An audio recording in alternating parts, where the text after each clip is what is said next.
ఇప్పుడున్న పరిస్థితులు కుటుంబ విలువలు అర్థం చేసుకొని వంశీ సార్ కోసం పూజ గుడి ప్రాంగణంలో చేసి మంచి పని చేసావా లేఖ్యా? ఎవరిని నొప్పించకుండా ఈ పూజ చేసినందుకు నిన్ను చూస్తుంటే గర్వంగా ఉంది. ఆ ఇంటి కోడలుగానే ఈ పూజ చేశానక్క. వంశీ సార్ బాగుండాలని అందరూ ఎంత కోరుకుంటారో నేను అంతే కోరుకున్నానక్క. ఎలాగో పూజ పూర్తయిపోయింది. ఇక ఈ పసుపు కుంకుమలు వంశీ సార్ ముందుంచి పూజ పరిపూర్ణం చేసుకోవడమే మిగిలింది. నువ్వేం కంగారు పడక లేఖ్యా. వంశీ సార్ని తీసుకురావడానికి ఆనంద్ గారు వెళ్లారు కదా, వచ్చేస్తుంటారులే.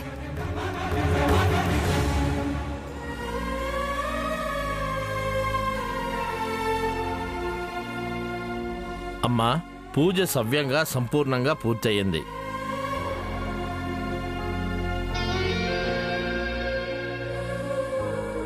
ఇక అందరూ వెళ్ళి గర్భగుడిలో ఉన్న మూల విరాటం దర్శించుకుంటే మీ ఎదురుగా ఉన్న సంకటాలన్నీ హరించుకుపోతాయి. వెళ్ళండమ్మా, వెళ్ళండి. ఇప్పటిదాకా దేవుడు మాకు మంచి చేస్తూ వచ్చాడు. మరోసారి ఆయన్ని దర్శించుకుని ఆయన ప్రసన్నం పొంది ఆశీర్వాదం తీసుకోవాలి. ఐరేంద్రి, పదండి.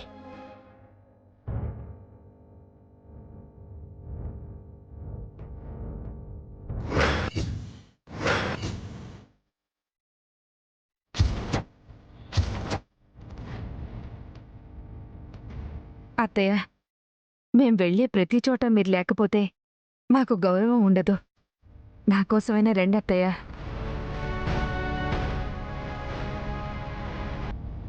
వస్తున్నాను, పద.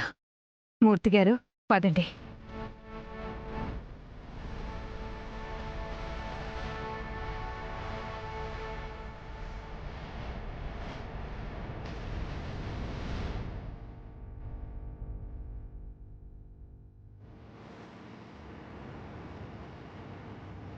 అలేఖ్యా, ఆయన వస్తున్నారు.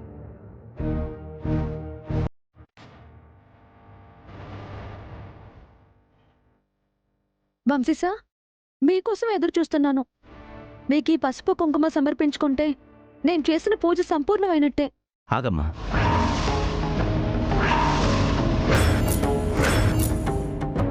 నీ పూజలో ఆనంద్ కూడా భాగమై ఉన్నాడు.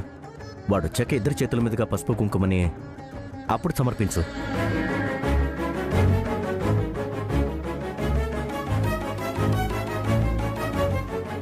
ఆలస్యం చేయకూడదని ఆనంద్ గారు కూడా వచ్చేస్తున్నారా లేఖ్యా?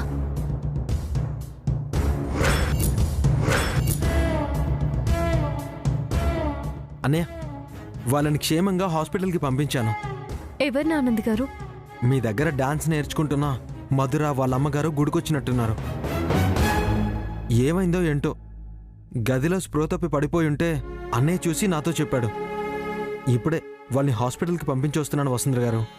సమయానికి వాళ్ళకి సహాయం చేసి మంచి పని చేశారు ఆనంద్ గారు. రే ఆనంద్, నువ్వు అలాగే కలిసి మీ ఇద్దరి చేతుల మీదుగా పసుపు కుంకుమ మాకివ్వండి.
దేవుణ్ణి చూపిస్తానని దాచుంచిన నిజాన్ని చూపించారు పంతులు గారు.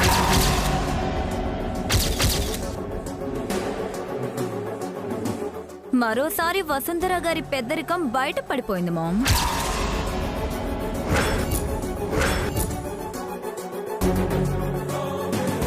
ముసేవలేఖ్యా, నీకు ఆనందబాబుకి పెళ్ళైపోయిందా?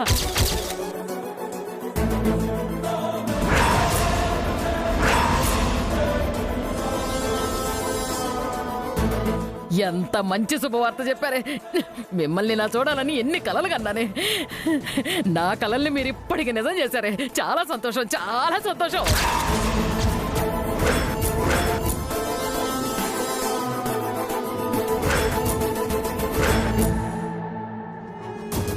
చూసావా సుచిత్ర, కన్న కొడుకు కోడలి మెళ్ళలో తాళి కడుతుంటే ప్రతి తల్లి వాడి తల మీద 4 అక్షింతలు వేయాలనుకుంటుంది. కానీ నీ కొడుకు 10 మంది మన మీద రాళ్లు విసిరేలా చేశాడు. చూసావా?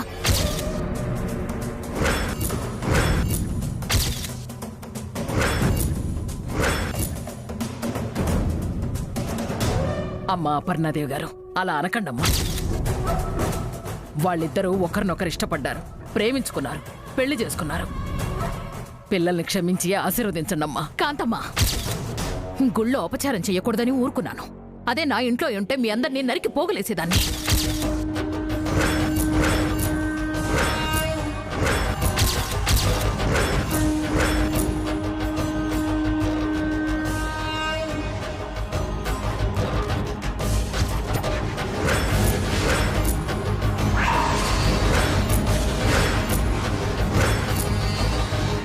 అప్పు, వాళ్ళేం మనల్ని మోసం చేయలేదు. ప్రేమించుకుని న్యాయంగానే పెళ్లి చేసుకున్నారు. వాళ్ళని ఆశీర్వదించప్పు. వంశీ, ఆ దిక్కుమాలిన దాన్ని వంశీబాబు పెళ్లి చేసుకుంటే తప్పుగాని ఆనందలేఖ్యలు పెళ్లి చేసుకుంటే తప్పెట్టా అవుతుందండి.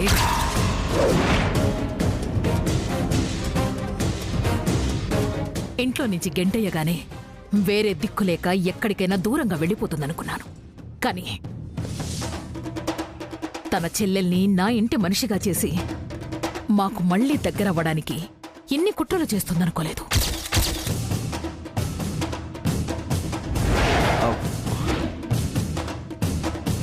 మీకు చెప్పకుండా ఇలా చేయడం తప్పే నానమ్మా. కానీ తప్పని పరిస్థితుల్లో ఇలా జరిగిపోయింది. నన్ను క్షమించు.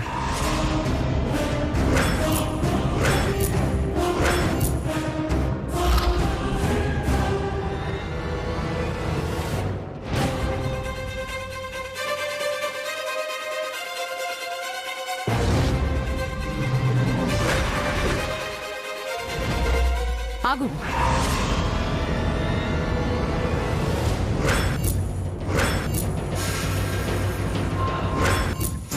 నేను ఏం చెప్పినా సరే నానమ్మ అంటూ తలూపే నా మనవడు నేను దుమ్ము కంటే హీనంగా చూసే ఆ వసుంధర మాటకు తల వంచాడు అంటే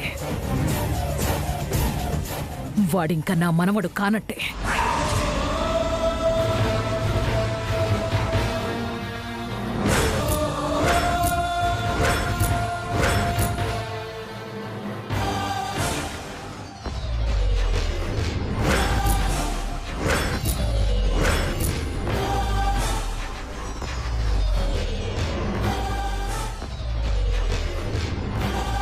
మేడం, నా చెల్లెలు మీ ఇంటి కోడలవ్వడం తన అదృష్టం. కానీ నా చెల్లెలు నాలాంటిది కాదు.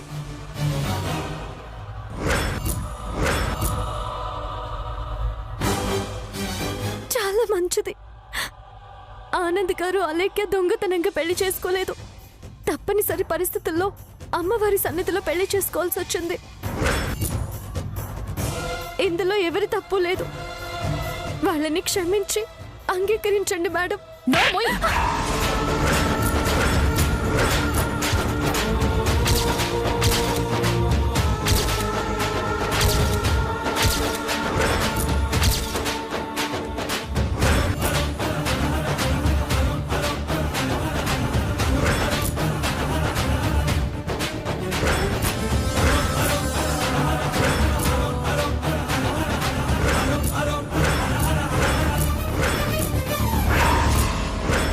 ఇంకొక మాట మాట్లాడావంటే చంపేస్తాను.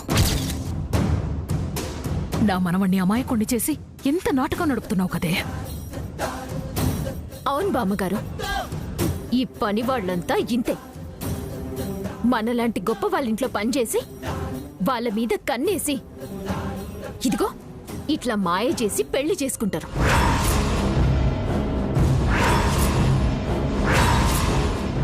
అమ్మా అమ్మా, అలా అని నా మనవరాల జీవితాన్ని నాశనం చేయకండమ్మా.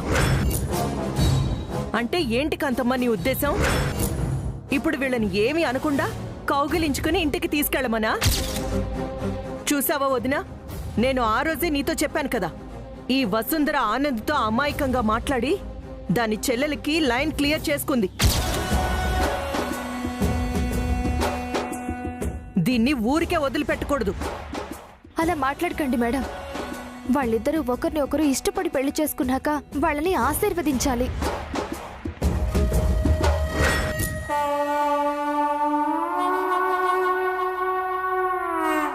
అపర్ణాదేవి గారు, మీరు పెద్దవారు. పిల్లలేదో ముచ్చటపడి పెళ్లి చేసుకున్నారు. వాళ్ళ మీద 4 అక్షింతలు చల్లి వాళ్ళని ఆశీర్వదించండి. కాంతం, నా స్థాయి అంతస్తు గుర్తుపెట్టుకుని మాట్లాడుతున్నావా?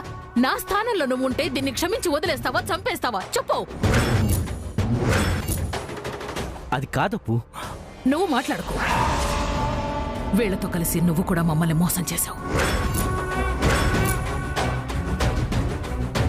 సుచిత్ర, నీ కొడుకు ఈ అలేఖ్యమెళ్ళలో తాళి కట్టినా మనం ఏమీ అనకుండా ఒప్పుకుంటామని మన మీద నమ్మకం ఉంచి ధైర్యంగా ఇలా పెళ్లి చేసుకున్నాడు. నేనైతే ఆ నమ్మకాన్ని నిజం చెయ్యాలనుకోవడం లేదు. నువ్వు కూడా ఆ నమ్మకాన్ని నిజం చెయ్యవనే అనుకుంటున్నాను.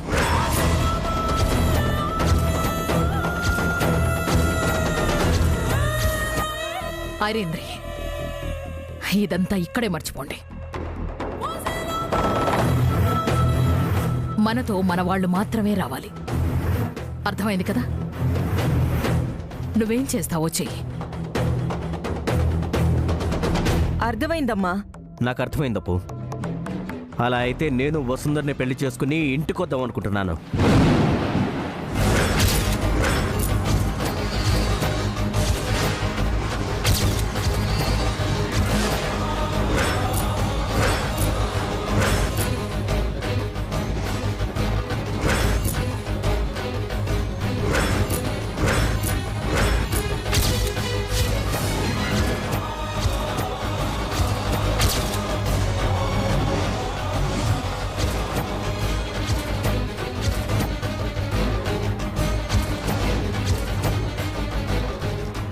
అలా అయితే మమ్మల్ని అందరినీ దాటుకుని మా శవాల మీద వసుంధరని ఇంటికి తీసుకెళ్ళండి.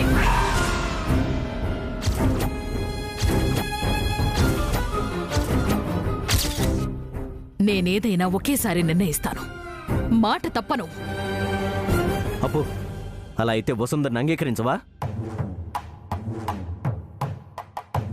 ఇప్పటిదాకా దానివైపు చూడడమే నరకంలా అనిపించింది. దాన్ని జీవితాంతం నేను నీ పక్కన చూడలేను. సరే అప్పు, సరే. అలా అయితే నేను మిమ్మల్ని ఒప్పించే తీసుకొని వస్తాను.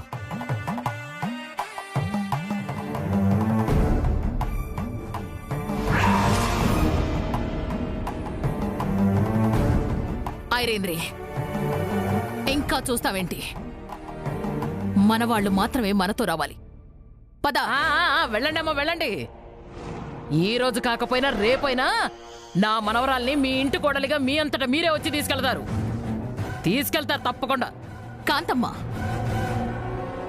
నా మనవడు దాన్ని బొమ్మలాటగా పెళ్లి చేసుకున్నాడు. ఒకవేళ తను మా ఇంటి కోడలయ్యుంటే నా దృష్టిలో ఇందాకే చచ్చిపోయింది. అర్థమైందా? ఆనంద్, పద. అది కాదు నానమ్మా. అమ్మా, నువ్వైనా నాన్నమ్మకు చెప్పమ్మా.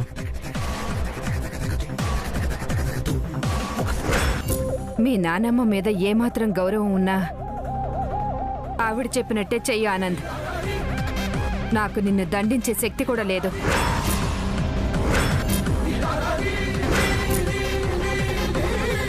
నా కోపం రెట్టింపయ్యి వీళ్ళు చావక ముందే మర్యాదగా ఇక్కడి నుంచి పద. నువ్వు మాతో రాకపోతే నేను చచ్చినంత ఒట్టే. అమ్మా,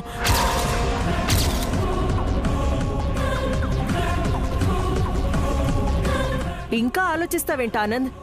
మీ అమ్మ చచ్చినా కూడా రానంటావా? పదా.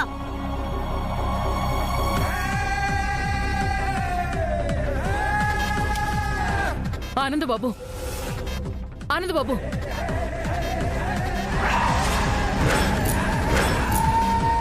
అబ్బా. ఆనంద్ బాబు, ఆనంద్ బాబు,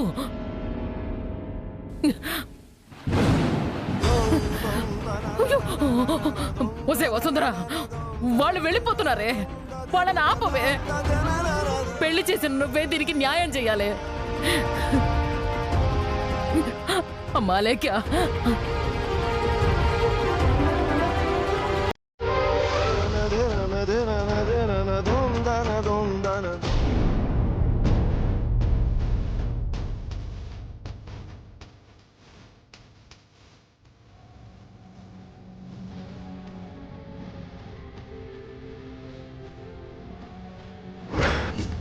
ఇందులో ఎవరి తప్పు లేదు. వాళ్ళని క్షమించి అంగీకరించండి మేడం.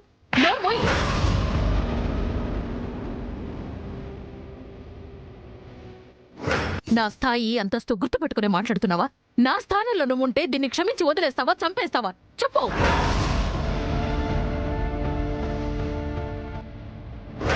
నాకు అర్థమైంది అప్పు. అలా అయితే నేను వసుంధర్ని పెళ్లి చేసుకుని ఇంటికొద్దాం అనుకుంటున్నాను. అలా అయితే మమ్మల్ని అందరినీ దాటుకొని మా శవాల మీద వసుంధరని ఇంటికి తీసుకెళ్ళండి.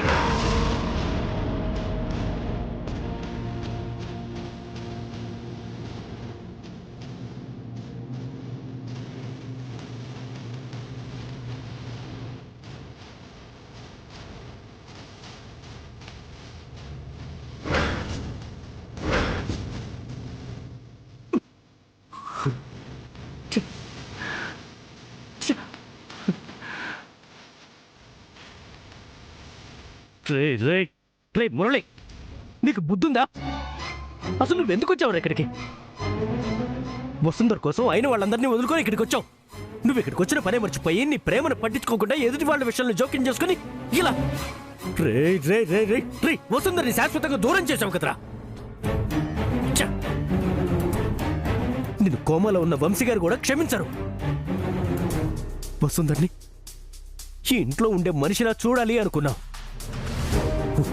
కానీ ఈరోజు తనని ఇక ఎప్పుడు ఎవ్వరూ నమ్మనంత స్థాయికి దిగజారేలా చేశావు. ఇన్నాళ్ళు నువ్వు పడ్డ కష్టం, ప్రయత్నం అన్ని వృధా అయిపోయాయి. ఇక మిగిలింది రెండు దారులు కనపడుతున్నాయి. ఒకటి, ఎలాగైనా వసుతో కలిసి బతకటమా? ఇక రెండోది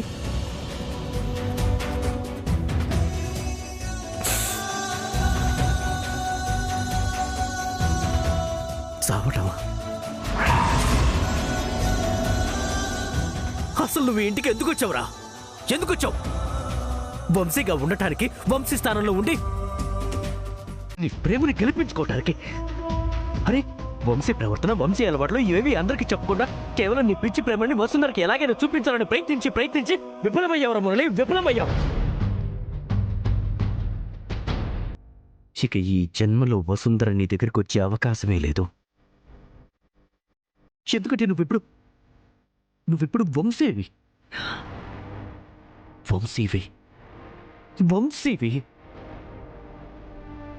వసుంధరని దక్కించుకోవాలంటే మళ్ళీ మురళిలా ఆలోచించాలి. ఎలా